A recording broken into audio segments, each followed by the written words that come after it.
Assembly Member Johnson.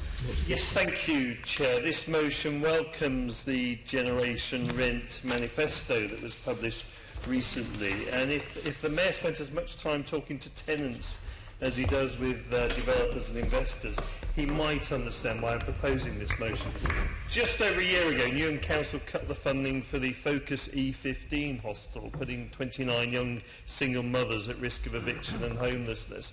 Neither the Housing Association nor the Council were able to help them, despite long drawn-out discussions over several months. Rents in Newham are so high that they were told that they should simply move to Birmingham, Manchester or Hastings.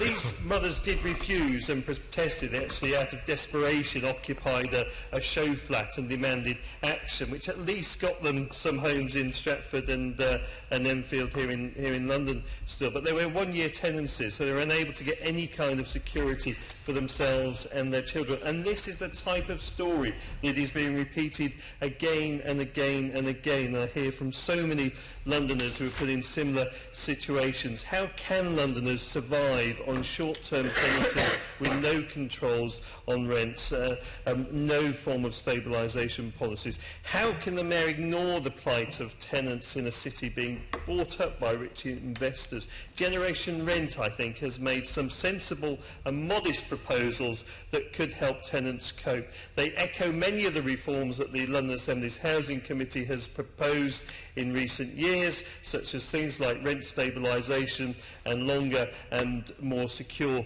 tenancies. And the arguments from the Conservatives on this just don't wash at all.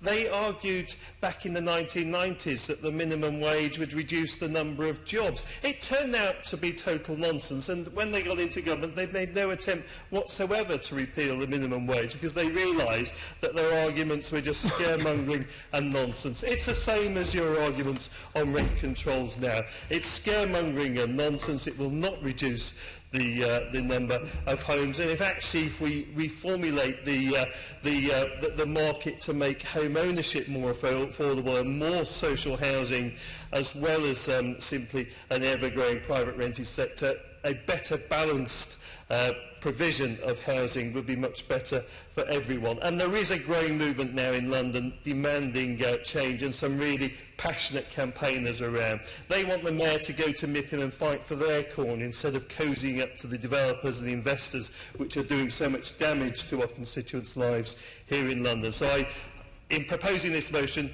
I hope to make this cause our own. So I urge you to support those campaigners, and let's work together. We really need change on this crisis facing London. Thank you.